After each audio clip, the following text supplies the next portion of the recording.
का हाल? ठीक ठाक। बड़े अखबार पढ़ते हैं कि नहीं? बहुत तरह का चीज है। और अखबार सब में दुनिया भर के चीज में पन्ना में के बीच में जब जाएंगे ना तो बहुत सारा खबर भी रहता है। और उसमें होता है सभा का खबर, संस्था का खबर, कभी सम्मेलन का खबर, ये खबर वो खबर, ये खबर वो खबर, दुनिया भर का खबर। और उसमें क्या होता है? दुनिया भर का नाम। और अगर किसी का नाम नहीं आए या किसी का नाम छूट जाए तो क्या मचता है? घमासान। और ये क्यों होता है? क्योंकि वो एक रोग का परिणाम होता है। वो रोग होता है छपास का। देखिए, कोई काम किया है उसको क्रेडिट मिलना चाहिए, 100 बार मिले, लेकिन अब इसके लिए सुबह सुबह फलाने ठिकाने का फोन चला गया, इसमें तो नाम रहना भूल गया, देते ना। मन की करता है ना, मतलब अब क्या किया जाए। इस रोग से सबसे ज्यादा जो परेशान रहता है पता है कौन है? 3-4 प्राणी। एक तो बेचारा लिखने वाला, एक खबर में कभी कभी तो 2-3 नहीं, अरे 10-20 ठो नाम रह जाता है। और 10-20 ठो नाम में सबसे एक तो कनेक्शन जुड़ा हुआ है। और नाम नहीं हुआ, एक तो प्रेस्टीज इशू हो गया, ईगो का इशू हो गया। 4-5 हो तो समझ में आता है। अब लेकिन सोचिए, जिस अखबार में जगह नहीं होगा वहां पे अगर किसी का नाम छूट गया तो कई जगह तो ऐसा होता है कि रिपोर्टर लोग का क्लास लग जाता है। छूट कैसे गया? फलाने ठिकाने ने फोन किया था, अब दीजिए फलाने ठिकाने को जवाब। और अगर एडिटर से कनेक्शन अच्छा रहा तब तो भैया आप नौकरी बचा लिए तो सोच लीजिए कि अपना सल्तनत बचा लिया। नाम में भी बहुत काम है। अरे कौन बोला था जब नाम में काम नहीं है और नाम में क्या रखा है? अरे नाम में तो बहुत कुछ रखा है, लेकिन कुछ लोग बहुत सनकी होता है। तो आपकी रिपोर्टर दीदी जबले थी ना, जबले थी क्या अभी है तो बहुत सनकी है। सबसे पहले क्या करते थे पता है? नमवे काटते थे। और उसके बाद जब हमको बोला जाएगा फिर से 2-4 को जोड़ देंगे। कई बार होता है ना कि इतना नाम होता है कि एक के जगह 2 हो जाता है, मतलब कुछ का कुछ हो जाता है। श्याम की जगह राम चला जाता है, राम की जगह श्याम चला जाता है। तिवारी की जगह शर्मा चला जाता है और शर्मा की जगह वर्मा चला जाता है। मतलब मत पूछिए, इतना नाम होता है ना कि माथा बना जाता है। और इस नाम के चक्कर में बड़का बड़का आयोजन होता है, कभी देखिएगा। और जितना बड़का आयोजन में एक ही व्यक्ति का नाम जो महत्वपूर्ण होगा उसी नाम को 4 बार छापेगा लोग। आप इसको पत्रकारिता कहते हैं, छापना ही है, एडवर्टीजमेंट समझते हैं। विज्ञापन समझते हैं, कनेक्शन समझते हैं। अरे तो सारा दुनिया इसी से चल रहा है, तो मीडिया कैसे छूता रहेगा। तो नाम की चाह ऐसी होती है कि नाम के चक्कर में ना बड़का बड़का कार्यक्रम हो जाता है। और बड़का बड़का कार्यक्रम करना भी इतना मुश्किल कहाँ है, खास तौर से जिसके जेब में पैसा हो।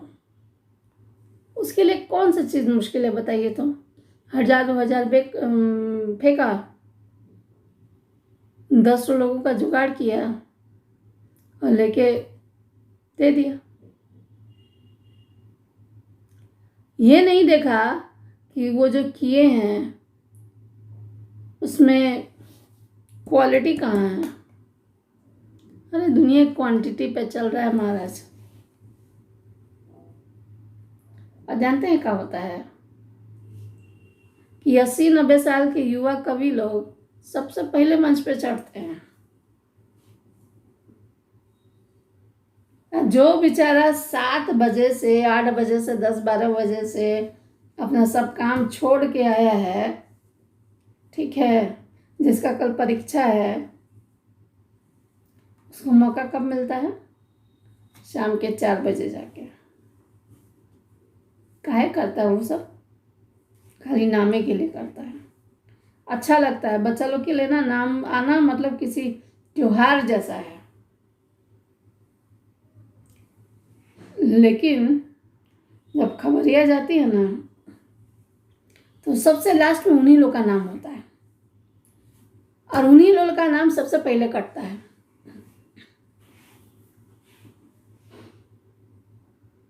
छपास रोग के परिणाम को भुगतते हैं बच्चा लोग। अब ये छपास रोग अगर कम हो जाए तो सोचे तो कितना बड़ा कल्याण होगा।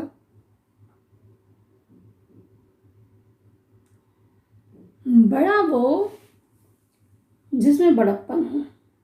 ज्ञान नहीं दे रहे हैं, ध्यान से सुनिएगा, ज्ञान नहीं दे रहे हैं, एकदम सही बात बोल रहे हैं। अपना टाइम याद कीजिए।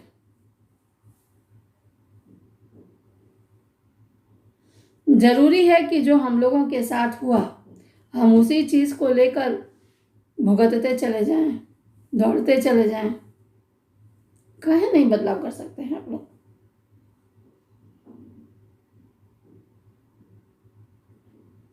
नेता लोग वाला भाषा बोलिएगा। नेता लोग भारतीय संस्कृति का जना घोराता है ना, उसमें एक तो वानप्रस्थाश्रम होता है।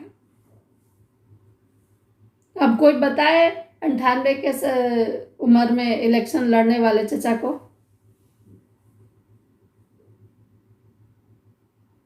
वानप्रस्थाश्रम का मतलब क्या होता है? ये नहीं होता है कि जाके आप हिमालय पर तपस्या करेंगे। इसका मतलब ये होता है कि आप सक्रिय रहेंगे और थोड़ा सा पीछे हटेंगे। आप जब तक पीछे नहीं हटेंगे बच्चा लोग आगे कैसे आएगा बताइए।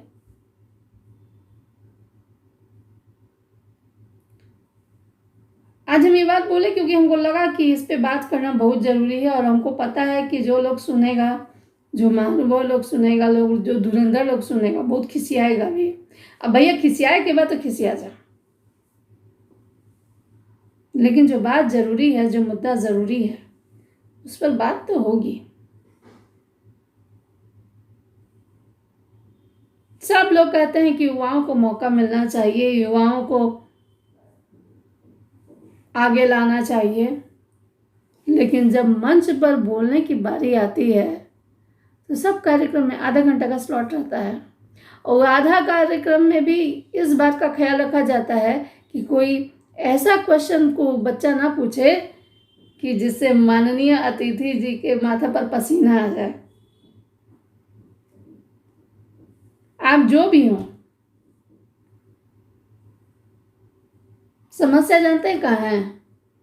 आपको अनुगामी चाहिए जो आपके पीछे पीछे चले। आपको इस बात से कोई मतलब नहीं है कि उस बच्चे का क्या हुआ। आपको ये देखना है कि आपके कार्यक्रम में कितना भीड़ हुआ। बहुत खुश होंगे तो एक ठो स्मृति चिन्ह दे देंगे, एक ठो उत्तरीय उड़ा देंगे, बच्चा भी बहुत खुश। और क्या चाहिए। लेकिन आप अपने बच्चा को भी कहते क्या, या बोलते कि भैया तू अभी पढ़ाई पे ध्यान दे, ये सब करने के लिए उम्र पड़ा है। दिक्कत यहाँ है।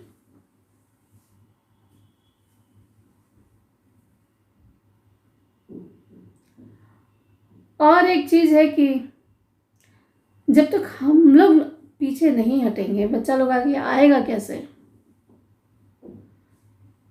तो जब आप एक जगह पे पहुंच गए हैं ना, तो अपने आप को इस लायक बनाइए कि आप स्टेज पर उतर भी जाएं तो आप में अकुलाहट ना हो मंच पर जाने के। मंच सबको अच्छा लगता है, लेकिन एक लिमिट के बाद, एक सीमा के बाद आपको मार्गदर्शक की भूमिका में होना चाहिए। आपको रास्ता दिखाना चाहिए।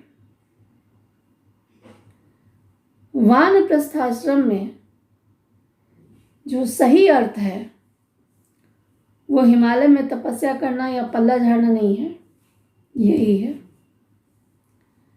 आप तैयार हो चुके हैं, अब आप अगली पीढ़ी को तैयार करिए।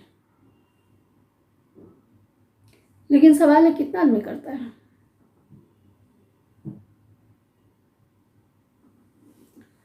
आज्ञाकारी बनाने के नाम पे बच्चा लोग से रीढ़ का हड्डी छीन लेना या इमोशनल ब्लैकमेलिंग करके अपने सारा काम उन लोग से करवा लेना कहाँ तक सही है। अच्छा ठीक है, करवाते हैं ठीक है, उसमें भी कोई बुराई नहीं है, चलिए मान लिए। लेकिन फ्री में आप इस मौके को एक रोजगार में बदल सकते हैं। करवाइए बच्चा लोग से मेहनत, कोई दिक्कत नहीं है, लेकिन कम से कम उनकी पढ़ाई पे उनका फोकस रहने दीजिए। और काम करवाते हैं तो थोड़ा सा फीस दे दीजिए। बच्चा ना जाने कब से भूखे प्यासे आपका सारा काम कर रहा है।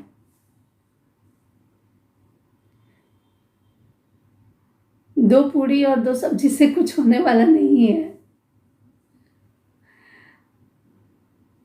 उस बच्चे को काम चाहिए। कभी समझिएगा कि वो किस परिस्थिति में वो आ रहा होगा।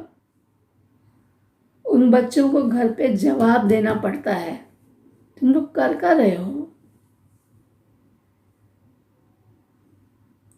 जब वो हमारे लिए काम कर रहे हैं, जब हमारी मदद कर रहे हैं, तो क्या ये हमारी जिम्मेदारी नहीं है कि हम उन लोगों को आगे लाएं। और इसके लिए एक कदम अगर पीछे हमें जाना पड़े तो इसमें कोई दिक्कत नहीं है। आखिर आप बनारस से, बलिया से, दिल्ली से, आगरा से विद्वान लोग को बुलाते हैं ना जी, फ्री में आता है लोग, नहीं आता है ना।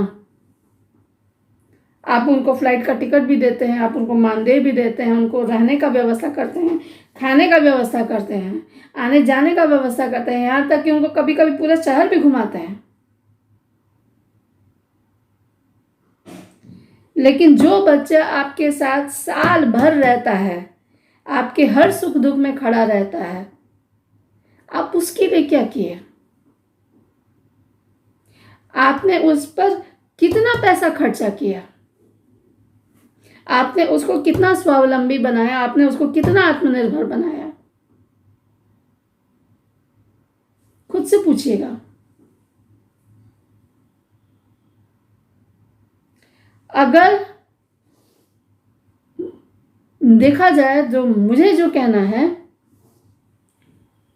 जितने भी सेमिनार होते हैं, जितने कार्यक्रम होते हैं, जितना सब कुछ होता है, उसमें जितने बच्चे काम करते हैं उनको प्रमाण पत्र के साथ उनको थोड़ा मानदेय भी दीजिएगा ना, तो उनका बहुत हिम्मत बढ़ेगा। उन लोगों का खर्चा बहुत कम होता है।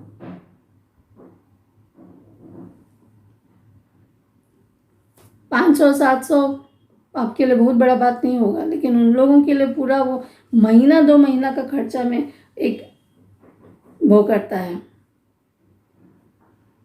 उसके पास तब घर में बोलने के लिए कुछ होगा कि हाँ देखो हमको प्रमाण पत्र का साथ ये मिला है, मतलब ये मेरी कमाई है। और आप उस सुख की कल्पना कीजिए कि उस कमाई के पैसे में से अगर छोटी सी चीज़ वो अपने घर में वो देता है तो उसका कितना मान बढ़ेगा, उसकी कितनी हिम्मत बढ़ेगी, उसका कितना हौसला बढ़ेगा। आप जिसको 2-5 हजार लेकर बुलाते हैं ना, उसको इस बात का परवाह नहीं है, उनको देखने वाले बहुत हैं।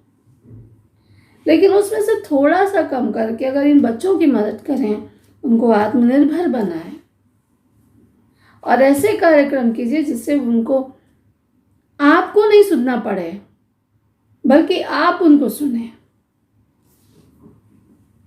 तो क्या ये बहुत अच्छा नहीं होगा? हम ये सब क्यों बोल रहे हैं पता है? क्योंकि हम यही सब देखते आ रहे हैं और हम देख देख के बहुत परेशान हो गए हैं। हमको नहीं मतलब रखना है कि ऐसी किसी चीज पे या ऐसी किसी जगह से जहां इस तरह की हकीकत हो कि अप्रैल और मई के महीने में आप एसी में बैठे हैं और बगैर पंखे के कोई बच्चा आपके लिए सारे काम कर रहा है, आपके मैगजीन बांट रहा है या आपका बैनर लगा रहा है। आप उसको नौकरी पर नहीं रखे हैं, आपका कोई हक नहीं है। लेकिन प्रॉब्लम क्या पता है कि जो बच्चे पीछे पीछे भागते हैं लोग उनको इस्तेमाल करने लगते हैं। इसीलिए आपको अनुगामी चाहिए, इसीलिए आप नहीं चाहते कि कोई बच्चा आपको पलट कर जवाब दे। लेकिन ये तो बेईमानी है ना। कभी सोचिएगा कि आप इतने साल से क्या किए। कोई भी कार्यक्रम होता है, कुछ भी होता है, तो संस्था का नाम होता है, आयोजकों का नाम होता है, उसी के भरोसे सारा सब कुछ चलता है। लेकिन जब क्रेडिट देने की बारी आती है, जब कुछ भी इस तरह की आर्थिक मदद की बारी आती है, सब कुछ जो माथा पे रहता है वो ले जाता है। और ये भी होता है कि जो खट के आपके लिए कई साल तक काम किया, अंत में आप उसके साथ खड़े नहीं होते हैं। फिर आप अपना फायदा देखते हैं कि आपको किससे जुड़ने में सुविधा है, तो बच्चा लोग कहीं नहीं देखेगा। भावुक होना, बेवजह का भावुक होना गलत बात है। लेकिन आप सोचिए कि आज अगर ये बच्चे नहीं होते तो आप जहां बैठे हैं आराम से सिंहासन लगा के बैठ पाते? आप बड़े इसलिए हैं कहें कि हम बच्चों ने, हम क्या या जितने भी बच्चे हैं, आपको बड़ा बनाया है। जिस दिन इन लोगों ने आपको बड़ा कहना या मानना छोड़ दिया ना, आप कहीं के नहीं रहेंगे। तो जरूरी है कि इन बच्चों की रीढ़ की हड्डी को वापस लौटाइए। क्योंकि जो सुरक्षित आदमी होता है ना, वो प्रश्नों से नहीं घबराता। अगर उसे नहीं पता होता तो कह देता है कि मैं नहीं जानता। अनुगामी वो बनाता है जो शोषण करना चाहता है या शोषण करना चाहता है, जिसे कोई डर होता है। वो मंच से उतरने से कतराता है क्योंकि उसको पता नहीं होता कि जब वो मंच से उतरेगा उसके बाद उसका भविष्य क्या होगा, क्योंकि उसको तो कुछ आता ही नहीं। वो तो वैसे ही चापलूसी करके पहुंचा है। तो आप समाज को क्या दे रहे हैं? नेतृत्व दे रहे हैं कि चापलूस दे रहे हैं, अनुगामी दे रहे हैं या भविष्य का एक प्रखर नागरिक दे रहे हैं? सोचिएगा। और बच्चों को भी सोचना होगा कि जो समय तुम्हारा है, जो वक्त तुम्हारा है, जो गुण तुम्हारे हैं, जो व्यक्तित्व तुम्हारा है, वो सिर्फ तुम्हारा है। तुम्हारी खूबियां तुम्हारी हैं। इन्वेस्ट करना है, समय निवेश करना है तो खुद पे करो, क्योंकि अपने सबसे बड़े मार्गदर्शक तुम खुद हो। समझे? आज के लिए भाषण इतना ही, अगले बार फिर। नमस्कार। और कोई सॉरी नहीं।